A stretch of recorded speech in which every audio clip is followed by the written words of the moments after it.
It's Tuesday, and you know what that means. It's IndyCar night on iRacing. Hello again, everyone. I am Gary Gautso, and welcome to P1's broadcasting signature presentation of Round 11, Week 11 of Season 1 of 2025 of the IndyCar Oval Series. Tuesday night top split coming to you from Vice City and the Homestead Miami Speedway. There you see the current conditions on the track, 78 degrees ambient and 83 degrees track temperature. And I think already we're seeing stuff happening out there as Justin Petshower is already screaming in the mic. Vice City, are we going back to Grand Theft Auto San Andreas with that reference drop? Well, that's where the next game's going to be at. So it's going to be here in southern Florida. So after 20 plus years. Yeah. Also, speaking of Homestead, this is going to be the last time we see Homestead look like this, especially with the grandstands over in Turn 1. Because the next update, those grandstands over in Turn 1 are going to be gone. The only thing that's going to be left standing is the suites and stuff over there.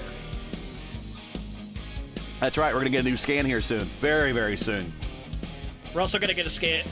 Finally, we're going to get an update to my hometown track of Las Vegas Motor Speedway, as well as Iowa, which unfortunately I was not looking forward to because it's going to be the single groove one, and that's going to suck when we go there in the IAS later this summer.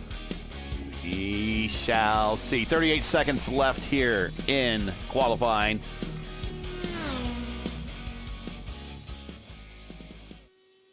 Also with us is Luis Gonzalez Nunez. Luis, welcome to Homestead Miami. We got about 20 seconds left in qualifying and before we go racing, but a track you're very familiar with. To be honest, I never race in Homestead with this condition. Never. Maybe, but I don't remember this kind of condition. So it's gonna be first time for me to see how it's gonna be the tires and the battles. Maybe it could be a back race like before we have like 5 years ago or 4 years ago. Like easily you can make the turns, but to be honest, it's new stuff for me. It might be a pack race, but I'm going to be honest, we're probably going to see this field probably spread out, mainly because of how turn 3 and 4 is compared to 1 and 2. 1 and 2, it's almost a wide enough. It's a wide enough surface over in 1 and 2 where you have a bit of an easier cornering radius, whereas with 3 and 4, it tightens up almost just a tad bit like Darlington. And let's get in today's starting lineup here from Homestead Miami. On the pole, Robert Maleska. Right next to him is going to be Tanner Richards. That's going to be a fast front row right there. We got Pinero and Shadid on row 2. Pinero, final car in the 212 bracket. Oster and Mitchell, row 3. O'Meara and Fraporti in row 4. And Matt Taylor and Jesper Orman in row 5. Moving on, we got Miss Excitement, Olivia Hayward and Clindy in row 6. Piera and Estrada in row 7. Ponto Collins in row 8. Miguel and Zier in row 9. Edwards and Lee back in row 10. And we don't have a very big field here today, only a 22 in this split. I'm going to be honest, I think the reason why we have a bit of a low turnout, the C-Fix trucks are at Auto Club, and many of us are also practicing just up north here in Florida, in Central Florida, I should say. As it's race week, boys, for the iRacing IndyCar Series and the Firestone Grand Prix of Sebring. Supposedly, the last time we are going to be running Sebring as the placeholder for St. Pete, because apparently, we're going to be getting St. Pete scanned this weekend. All right, well, that's good news. And not to be unmentioned here on the back row is Edwards and, Wetz and Ragon. That is right, the Sidewinder is here. Ragon making his first appearance here on the top split. in a very long time, and they will be making the march from 21st and 22nd.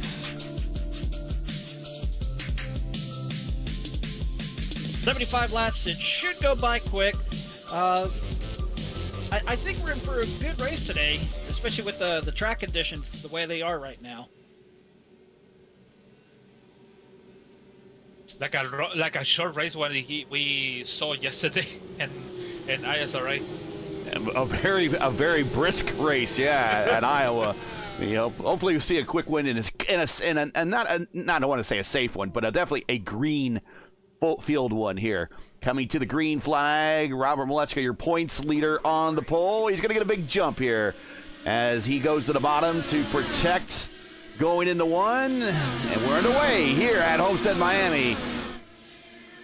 Right, we got a bit of a three-wide situation there as almost every single driver here is running the bottom here.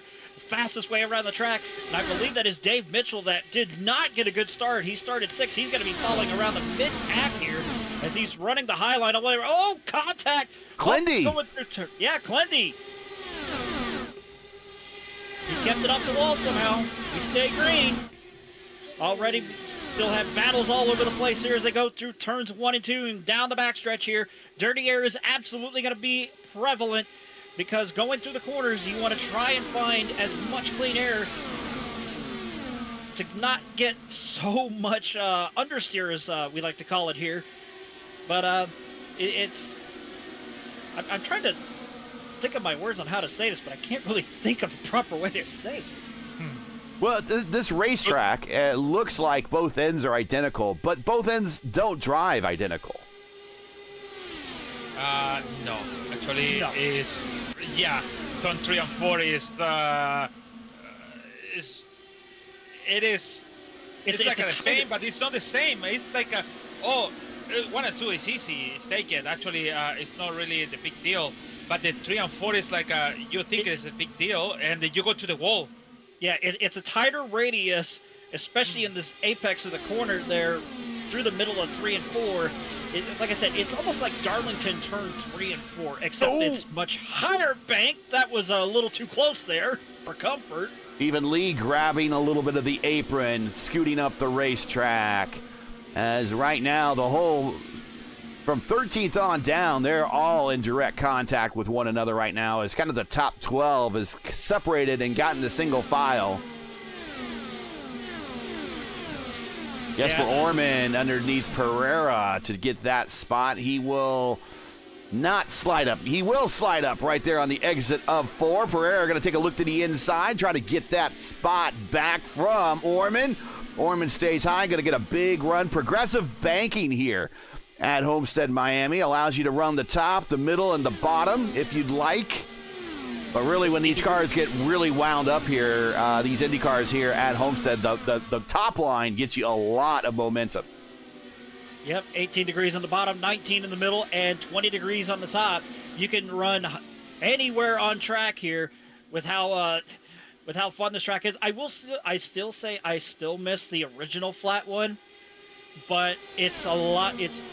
I've kind of grown accustomed and actually kind of love this version of Homestead, even if it is NASCARized, as we like to call it here. And somebody almost washed up into this excitement there. That was Jacob Collins coming off of turn 4. He got a little bit of understeer and almost washed up into Olivia Hayward. Olivia backed out of it, and now she goes to the bottom there on the inside of Jacob Collins to try and get the run. It's not going to be enough. She's going to have to fall back in line, and she will as they go through turns 3 and 4.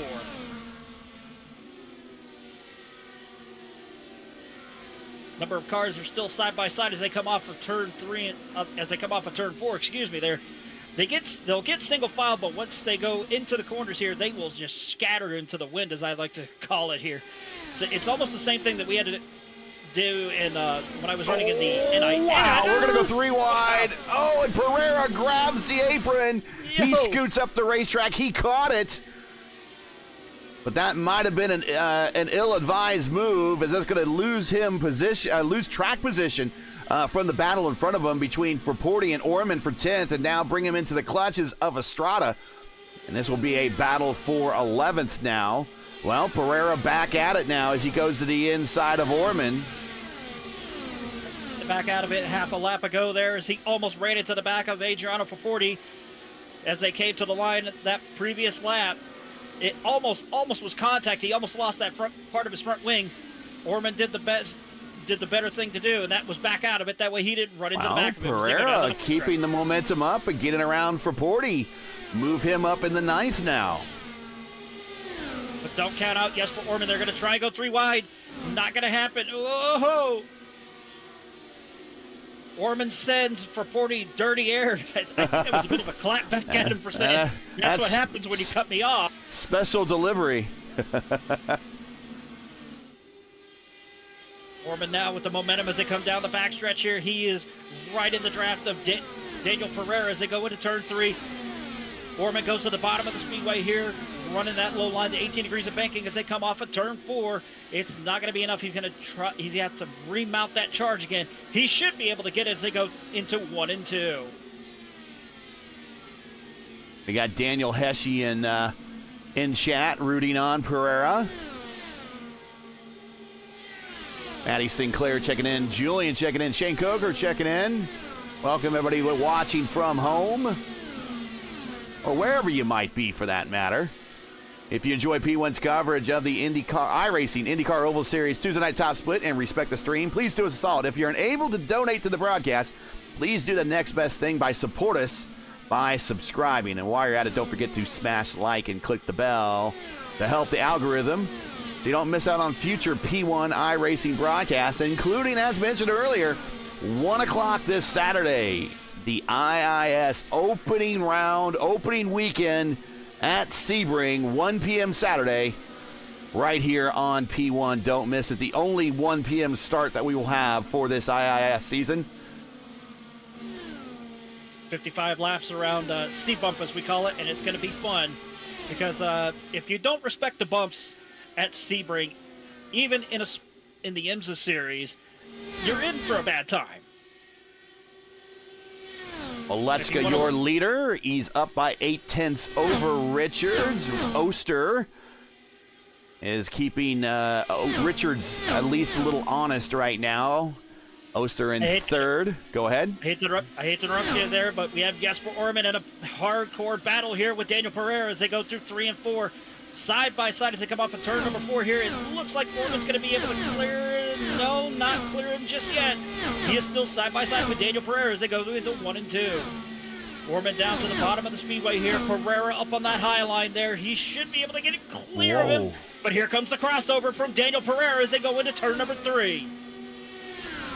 They go side by side. There you see the faster line down low coming into play. But watch the momentum as Orman contact and into the wall. A lot of net code. Forporti just misses it. Hayward just misses it. Logan Edwards decides to finally pick the line, got through. Ponto, same way. I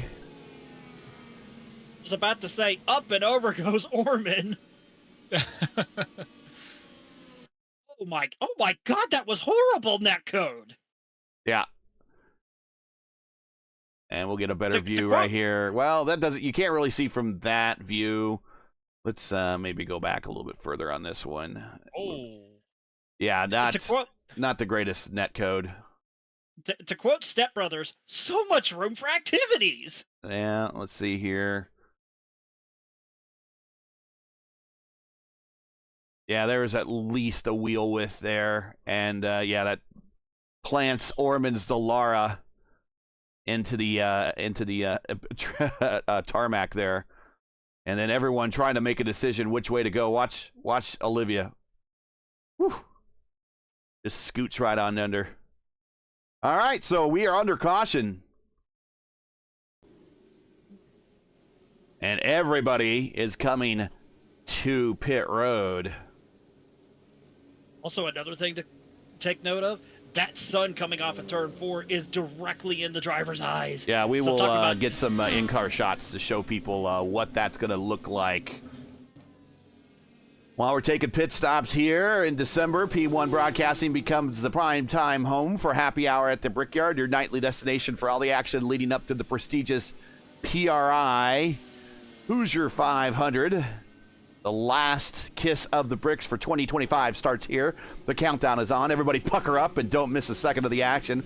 Like, share, and subscribe to stay locked in, and we will see you in December.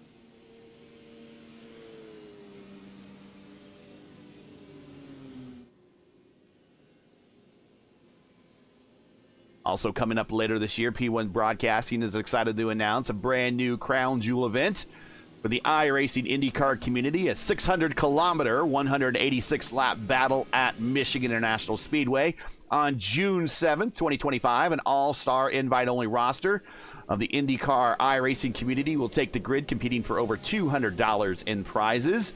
That number continues to grow. Stay tuned for more details for entry applications and whenever that's going to be available to you.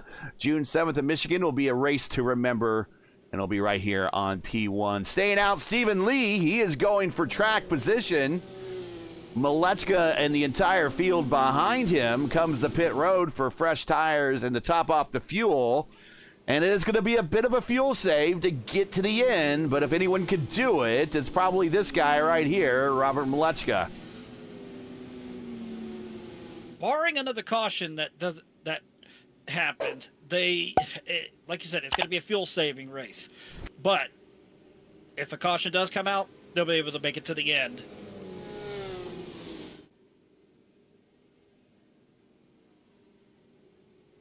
And real quick, we will show you the points as we were coming into today's race here at Homestead. 1 week to go.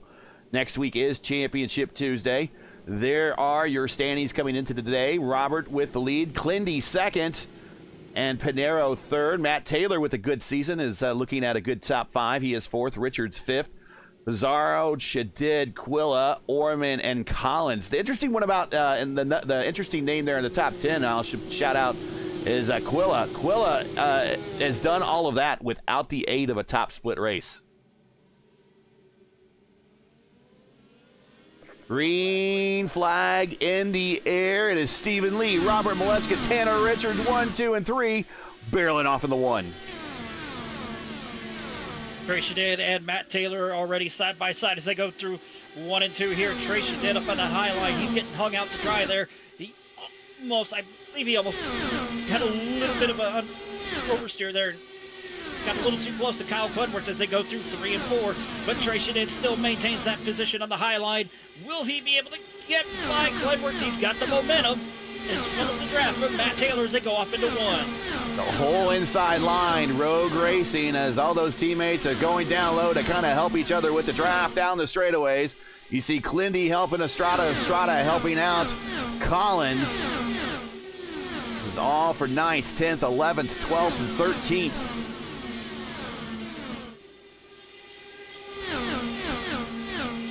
Already you see still side by side, 2 rows behind Kyle Clunworth there. Clunworth now goes down to the bottom, makes it 3, back to 2 rows, 2 wide.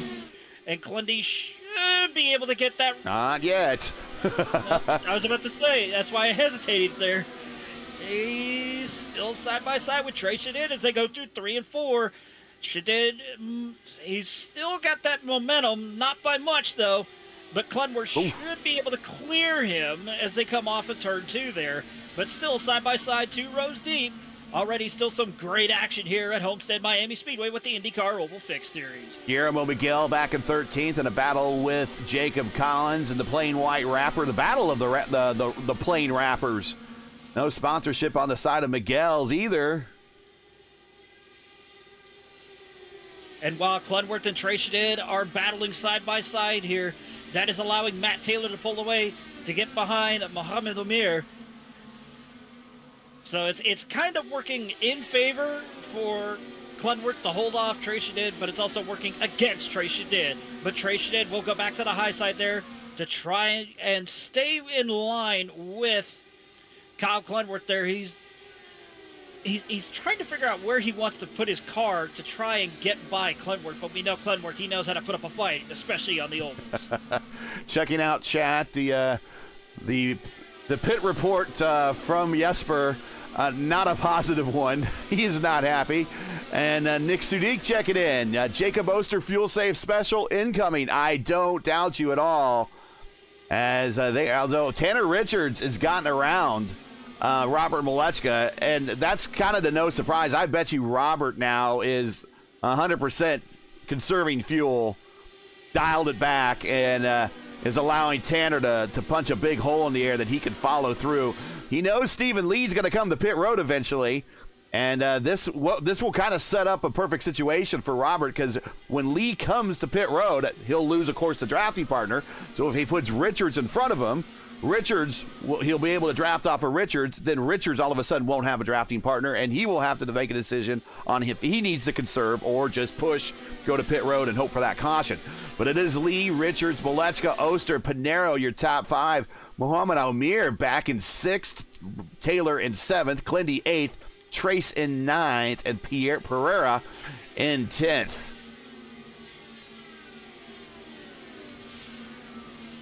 Ready some of the field. Go ahead. Oh no, LGN. I stay quiet because you know what? I'm really curious about Malechka, the championship they have in the all IndyCar Fixed Series to the Oval Series. So I count 5, including this one, because it's really far away for Clendy. So season 2024, season 3, 2024, season 2. In the all Fixed Series, he won season 4, 2020, 2023, sorry, and season 1, 2024 in the all season and the all Fixed Series. So he have so far for today 4 championships. So this season is gonna be the 5th for Malechka in the championship. It cost me a lot of fun. It was a lot. It's a lot. Yeah, when it comes to oval racing, let's just say Malechka is starting to become our version of Rick Mears, the king of the ovals. Or more contemporarily, that seems to be the king of the oval seems to be, to a lesser extent, Newgarden here lately. That as well. Also a Penske car. Have to make note of that. And also, I found it, Tanner Richard won the season 3 2023 on the all Fixed Series. Yeah, he said that he had some experience, and just we never really saw him make it into the top split broadcast. But yeah, we definitely saw him with that big win earlier this season. He definitely has the skill set. And right now he is leading Robert Malechka. In IndyCar history, only 5 drivers have won more than 4 championships. And maybe at the end of this season, Alex Palou can join that group of drivers to win 4 or more. But it's Dario Franchitti, Sebastian Bourdais, Mario Andretti, Scott Dixon, and A.J. Foyt. Those are your only 5 drivers to win 4 or more championships in the over 100 years of IndyCar history. So that just tells you how difficult it is in the real world, and to see Robert Malechka here do it in the virtual world, this tells you what the feat it is. So putting him in rarefied air, getting 5 championships here on the iRacing service, puts him in a class that only 2 other drivers in real life ever accomplished, Foyt and Scott Dixon. And that is, they each have 7 and 6 championships respectively. And I think at some point, if Scott Dixon gets on a roll, he might be able to, just might be able to. He has enough, he's young enough, and there's enough time in his career that he might be able to get that 7th championship. And I, for one, am rooting for him. Well, I'm rooting for him as well. I think he wants to go until he can lay claim to an 8th title. And once he gets that 8th title, then he'll basically have a fun lame duck season, to where he just goes out and he's going for wins, and then he'll just call it a career. Yeah, he's getting right to the doorstep of most all-time wins there. Another one of AJ's records.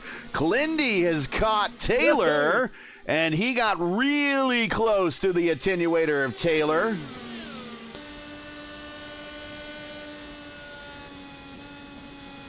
Yeah, still side by side between the two there with Clenworth and Taylor. Clendy should be able to clear him. Matt Taylor may try and use that draft to his advantage, though. Looks like it's not going to happen this time. He stays up in that middle group, goes down to the bottom of the speedway here, coming off of turn 2. But right behind him, though, I'm watching that battle between Trace Shadid, Antonio Estrada, Daniel Pereira, and Guillermo Miguel. A 4-car battle there between that lot right there, between 9th, 10th, 11th, and 12th. Side by side, but for a moment there between both of those groups, both of those two groups of cars there. But now they spread out again, and it's still going to be side by side between Daniel Pereira and Guillermo Miguel. Guillermo Miguel gets a little bit of a oversteer coming off of turn 2. Stephen Lee now 40 laps into his opening stint. That includes the under caution where he cycled to the lead. He's currently up 19 spots, but we expect him to come to pit road in about the next 10 laps or so. Yeah, and not to cut you off, while we are talking about pit road, and if he does come under caution, I believe he needs to enter off of the backstretch. Yes, indeed. It's not like our stock car counterparts where they can enter off of turn 4. We have to enter off of turn 3 there, and it's agonizing because you have to make sure you don't clip that grass, because if you clip that grass, you're going to go around. Not easy. Yeah. You're going to clip that grass, and it's going to send you probably back out into the middle of the racing line, depending on how fast you're going. It is not easy, and continuing the trend of not being easy is this battle with Trace, Antonio, Daniel, and Guillermo. They continue to be one after another, 2 by 2, and this entire group. This is a battle for 9th, ultimately. Yeah, I wouldn't call this either a covey or a gaggle of cars because of how small that group is there. As Daniel Pereira tried to cut off Guillermo Miguel, and Guillermo was like, nope, you are not doing that. Ooh, side by side, almost a little bit of a oversteer between Antonio Estrada and Trace Shadid. And look at Daniel Pereira. He's trying to run the Kyle Larson line effectively up on the high side there in 1 and 2. Oh, close wheel-to-wheel action between Antonio Estrada and Trace Shadid. Antonio Estrada with the momentum, but here comes Trace Shadid right up on that outside line. I think Antonio Estrada will get 9th place away, but look at this battle behind Trace Shadid. Sending it hard into the corner there was Gary Miguel. He will get by Trace Shadid. As now Daniel Pereira wants to try and say, hey, wait a minute, I want to try and see if this will work here. It might, but also look at behind him, though. Lilac Zier is saying, hello, guys. I'm back here. I want to join in the fun. Yeah, and the harder they race ahead of Lilac's just slowly creeping into that battle. This is going to be a 5-car battle here very, very shortly. Shout out in chat to Muhammad Omir. Muhammad showing a very strong 6th today. Your biggest gainers of the day, Guillermo Miguel. He's up 7 spots. He's in that battle we've been watching. Also some big gainers. Up 5, Estrada. Up 5, Clindy. Up 5, Zier. Up 19, Stephen Lee, though. We're waiting for him to come to pit road about any time. He's kind of right in that window from 50 to 55, depending on how much fuel he saved under caution. Maybe even considering how much fuel he saved on that first stint. We'll see. Maybe he can get deeper into the 60s. But he is hoping for a caution. Otherwise, he's going to come to pit road and pretty much fall down a lap here. Just by the way that you get on the pit road, it's painfully slow, painfully long. Then you have to transverse down pit road. Then you have to come off of pit road, again, using the access roads again in 1 and 2. That just makes it very, very slow. Pinero reeling in Malechka. Yes. It is close. And he used the high line, and Malechka tried to through the dirty air on Pinheiro and getting close. I think so. Here's a big run. He's got a big run now. He's going to take a look at the inside of 3. I think it was a too soon junior move there, because look at Robert Malechka's. Whoa! Pinero slams the door shut. And we need to get a peek of that sun peeking over the, there it is, looking at the rear of the car.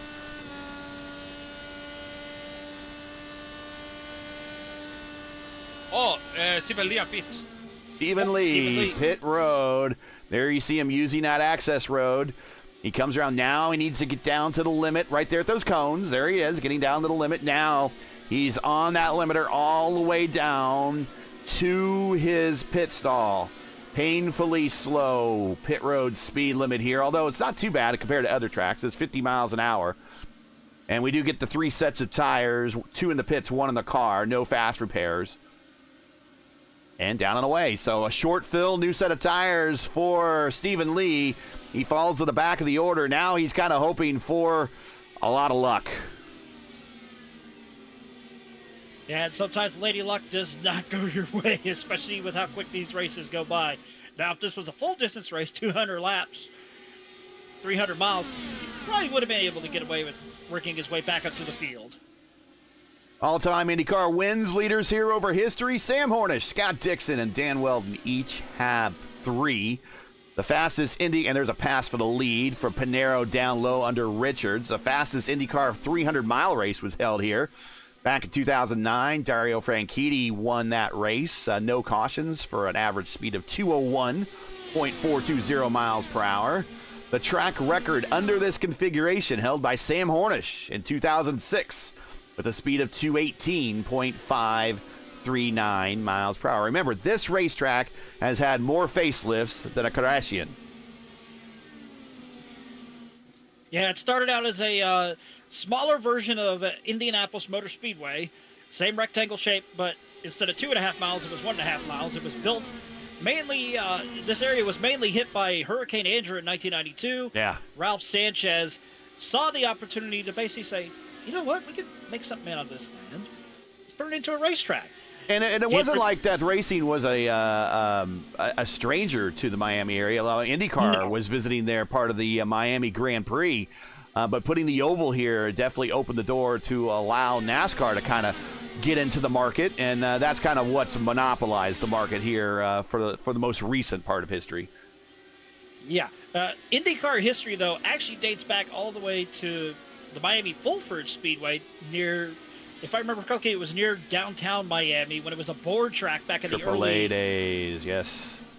Yeah, back in over 100 years ago. But, of course, the hurricane decided to wipe that out. And much of the timber that was used for the board track... Oster underneath Maletska. He tried. He tried, but he realized, you know what? I think fuel saving's going to be the game here. But much of the timber that was used for Miami Fulford Speedway was used to build what is now known as South Beach in Miami. Then, of course, it's moved over to Tamiami Park, which, ironically, much of Tamiami Park, the circuit itself, is still there. Yeah, it is. And the only remnant of Bicentennial Park is basically the main thoroughfare next to American Airlines Arena. Where the rest of the circuit used to be is now known as Museum Park, and then it moved over to Bayfront Park, and then essentially back over to here. Tamiami was site of that 1985 championship race, deciding race finish between Allenser Sr. and Allenser Jr., and they decided that IndyCar championship by 1 point. And we're going to go 3 wide here for P2. As Richards has been caught by now Oster and Maletska. Maletska and Oster side by side down the backstretch. As we are coming now down to 15 to go very quickly. This race has clicked by at a good clip. Yeah, and oh, look at this. Oh, Richards washes up in front of Robert Maletska there. Here we go. They're gonna. Oh, he don't want it. Oh. Maletska goes to the lead, but now he moves up to the high side there to toss dirty air in front of Richards. But here comes Jacob Oster on the inside there as they go down the back straightaway. He will slot back in behind Robert Maletska as they go to 3. Yeah, these guys got to work together at some point to try to run down Pinero. He's pulling away by 1.1 seconds, and that's kind of dangerous, giving Pinero that much leeway on the racetrack in front of you, LGN. You know that. Yeah, it's hard to play. You know what? This is one of the tracks. Oh, Clindy has caught the battle here. Oh, Richards sliding off. He punched out. He punched out. I don't even think he made contact. No, he just lost it coming off of turn 2, but he played it safe there to not bring out a caution to ruin a good race. And I was trying to get the camera on that, and now all of a sudden we got a battle for second as Oster has got his nose ahead of Robert Malechka, and this is exactly what Pinheiro wants to see. Wow, he just really spun. The car went to the wall and it disappeared. Yeah, he all really... F4'd that thing. And coming really into that battle was Clindy. Clindy was like, whoa, man. That was pretty fast click. He did really fast. Maybe he has an Ethernet kill switch right there. He just like, oh, nope, click, done.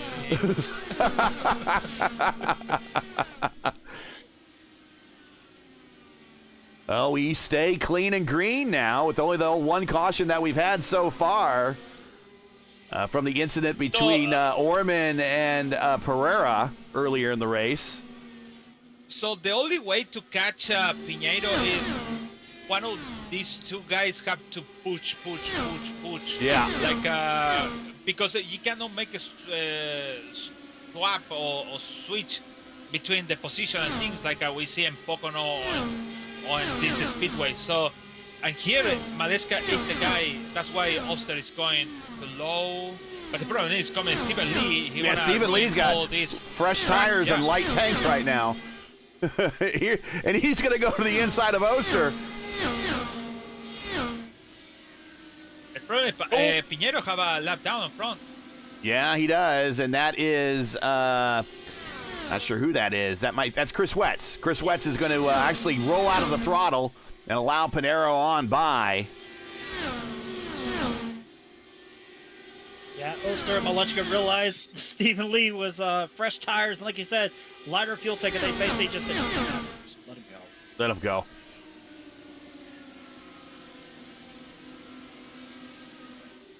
And a good crossover move there from Jacob Oster, but here comes Robert Malechka.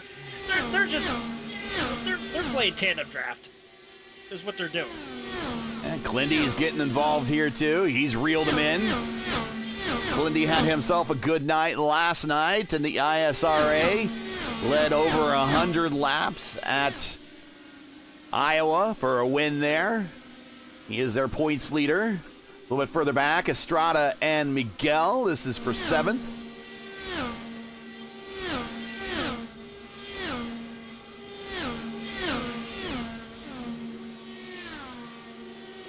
Eight to go right now. Adriano Pinheiro. He had himself a good week last week too, LGN. He won at Chicagoland and is the points leader. Wait. He almost went when he touched the apron and went to what? He almost collect he almost collect Malechka. Oh, Malechka, okay. Yes. Yeah, so Wetz with a hell of a save though. Yeah. You say about Pinheiro? Pinheiro having a good week last week. He won at Chicagoland as the points leader in the Elite Racing League's Warriors for Peace IndyCar Series. As we go this week off to Sonoma. That's Thursday night over on Elite Racing Network. Myself and LGN will bring you that round. They got a murderer's row of races coming up on that schedule, including Sonoma, 500 miles at Fontana, then a 400-kilometer race at Dover, and then they got to go to Barber. So an absolute murderer's row of racetracks and race distances that league has to cover. But yeah, check it out over on the Elite Racing League Network for the next 4 weeks.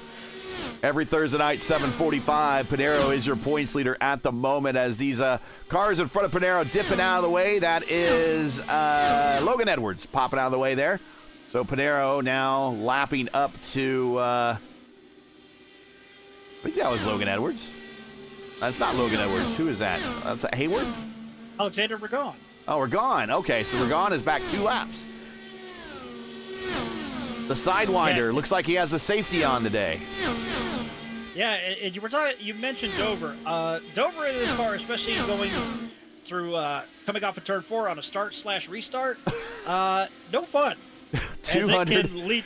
and 48 laps is what they got scheduled for that event. It's not fun actually, but step by step. So next week is going to be Sonoma for Piñeiro, and it's going to be tough for him.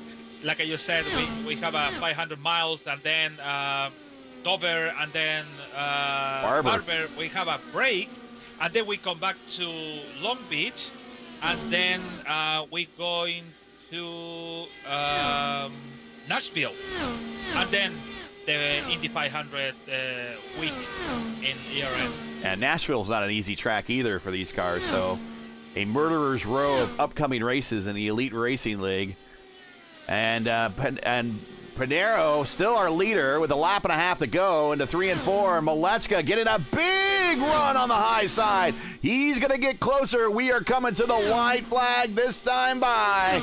Mile and a half to go. Pinheiro and Malecka, two of the biggest names in all of sim racing, are going to take it down to the final lap, down the backstretch one more time. He's in the draft, but I don't think he's going to get close enough. He will get one big run off of 3 and 4 on the high side. Here he comes, but Pinheiro's going to have the distance and the lower line, and he's going to get the win over Malecka here at Homestead. Oster comes home third, Clindy in fourth, Matt Taylor in fifth.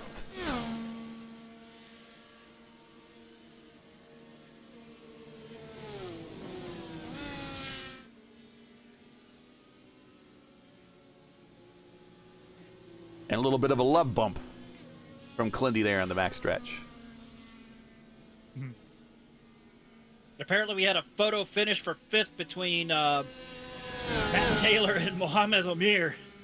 And from what it sounds like, Omir said he was starting to sputter. Oh, getting tight on fuel. Well, we thought maybe there's going to be some fuel save involved here. Here we go. Results from Homestead. Pinheiro, your winner. We will probably not get a chance to talk to him, but typically he writes us after the race. So if he does, we will include that in the interview. Malecka second, Oster in third, Clindy fourth, Taylor fifth, Mohamed Omir, as you talk about that photo finish for fifth, he comes home sixth, Miguel in seventh, Pereira in eighth, Mitchell in ninth, Ponto in 10th. The biggest gainer right there was Miguel. He was up 10 spots, and he is your Luis Gonzalez Nunez driver of the race. Yes, for sure. You need to get that sponsored. Logan Edwards, 11th. Tracy did 12th. Jacob Collins in 13th. Hayward, 14th. For Porty, the mailman delivers 15th. Zier, 16th. Stephen Lee, with that bit of a different strategy, comes home 17th. On the lead lap, something happened to Antonio. We did not see what happened to him. He ended up finishing 18th. He might have ran out of fuel, too. We don't know. Chris Wetz, 19th. And like I said, the safety was on. Those sidewinders were gone back in 20th. And Richards and Ormond both with early outs as wall contact. Although we never really saw Richards hit the wall. So do we credit him hitting the wall, or? No, I don't think so. It's not crazy hit the wall. So about the Estrada, he crossed the line on lap 74 with gone. No more fuel on his tank. All right, we'll get in. He was sputtering. He was sputtering. And we knew that. Yeah, we talked about that. It was getting close. And it was getting close there at the end. All right, we're just going to queue up some replays, and we'll get on into the interviews here. Talk to Jacob first.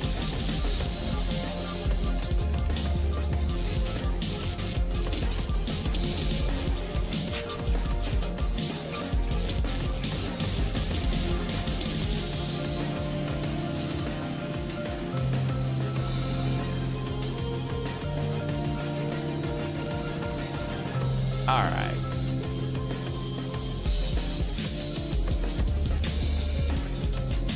There we go.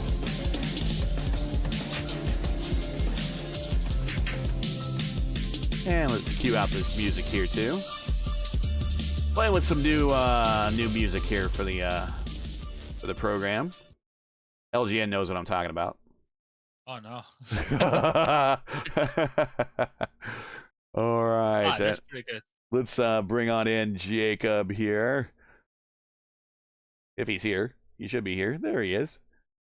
And here he is, Jacob Oster. Congratulations, man. P3 and a heck of a run there with Robert. I bet that was a lot of fun. We knew that you're probably working with him in a voice channel somewhere. But talk about racing Robert, and what's that like, getting a chance to race him side by side with 100% confidence that you guys are you're going to race it clean and it's going to be fair. Well, I'm pretty used to it after 3 years of doing it, so it's definitely probably the person I trust most on track. It's just annoying that every single time we have a fixed race, there's a caution on lap 15 or lap whatever, and it makes it a fuel save on a mile and a half. I would just like people to crash like either well before that or well after that. How much did you have to save to get to the end, and how hard was it? I mean, being the fifth car in line basically wasn't too hard. Like I oversaved and I didn't catch it till like 10 to go because I had a liter and a half at the line, so I was a lap to the good well in advance. I just with the way the car is here and how you have to pass, and I was trying to make sure Rob got a good enough line so because he was to be the first one to be able to get to Adriano. It just didn't work out in the end. Shout outs, friends, family, sponsors. Another podium performance here today, and going to help you here in the final standings here as we got a couple more weeks to go here before we wrap up the season. So go right ahead. Yeah, I'm definitely not finishing second in this season's championship, but yeah, just thanks to Rob for working with me and helped me figure out the tools before the race started. That helped in Q, even though I was not too good, but it's all right. I enjoy running these from time to time. I hope to run more next season, but we will see. Well, it's good to have you here. Congratulations on the P3, and we will definitely catch you at the next one. All right, thank you guys. And here is Robert Molechka, the P2. Robert, much like we're talking with Jacob, how it is to race with someone you absolutely trust. And I know you absolutely trust Jacob. You guys race and run together quite often, work together. But on the other note, what's it like, racing Pinero? He's about as equally trustworthy as kind of some of these other guys out there. And it's always nice to know that when you get up to race somebody that for the most part, that is one of the guys you could trust. Talk about racing Pinero there for the lead, and then coming back here at the end, making it a little bit closer than actually the final results. The results look closer than what it was, but you had to really reel him in from a great distance. So talk about that as well.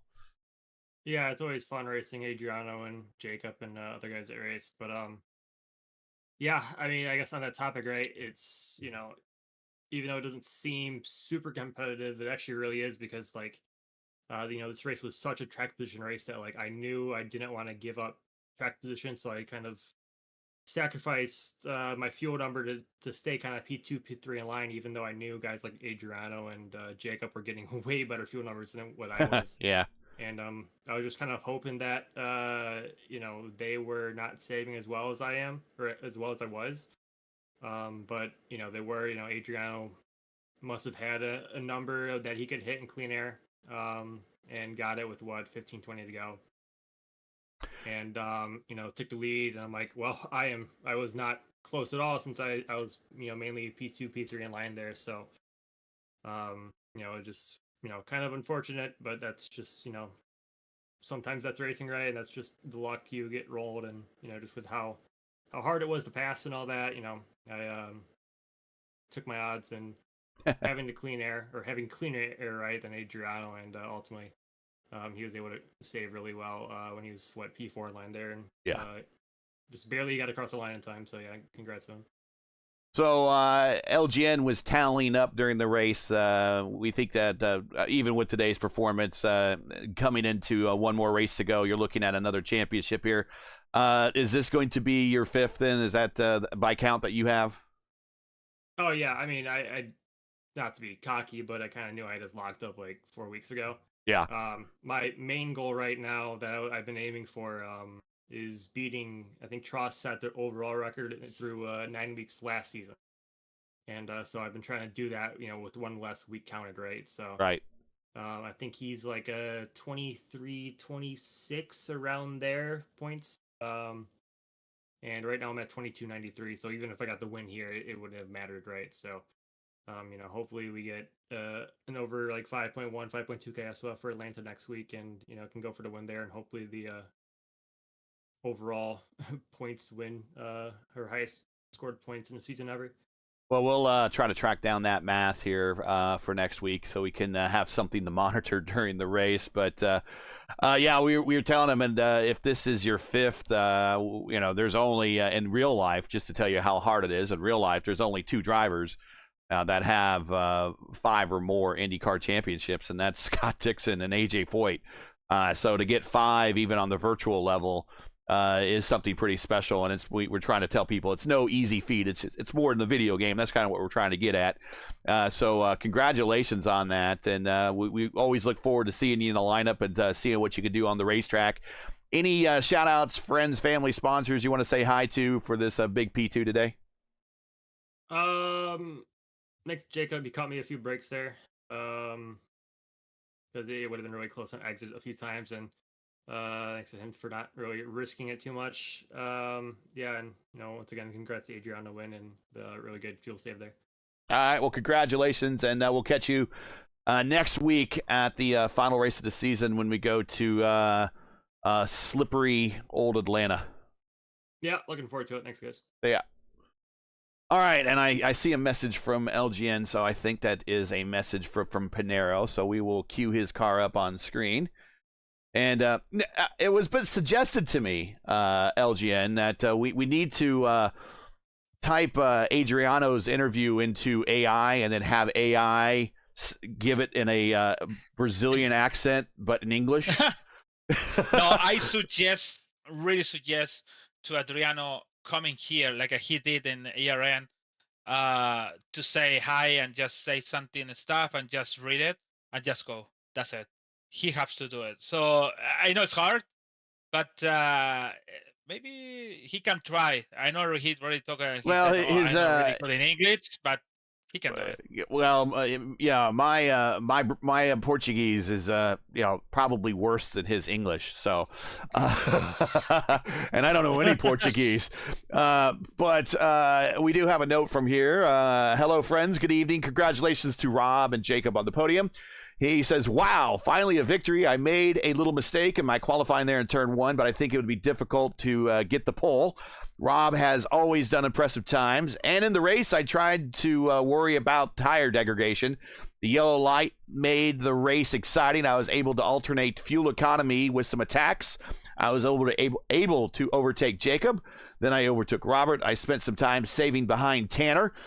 And when I took the lead, I saved with map 5, and I was driving the car as much to the inside as possible to shorten the distance and save as much fuel as possible. I was very lucky that Stephen Lee came back strong. I believe Rob and Jacob lost time with that, and at the end, just before the finish line, my engine started to fail, but it was just enough to cross for the victory. That's it. Have a great night, everyone. So if it went one more lap, if we went 76 laps, Adriano probably is not typing us anything.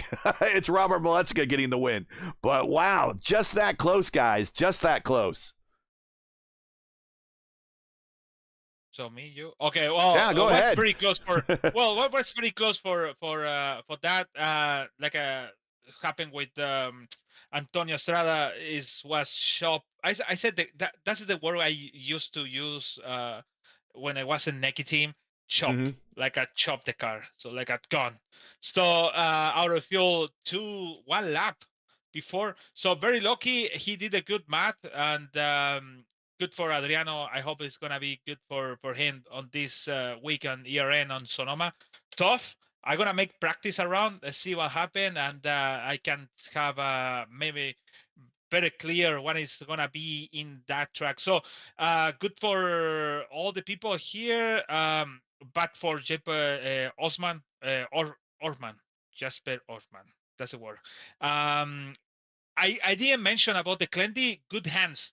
He really safe to have a hit by Olivia and the front. So Olivia like a slow down and just Clendy avoid the contact. So really good for him, and he finished a good position today. So, like I said, Robert is really, it's not cocky. Actually, it's really clear to say that he is the champion from this season 1, 2025. So next one, I don't remember, but Atlanta.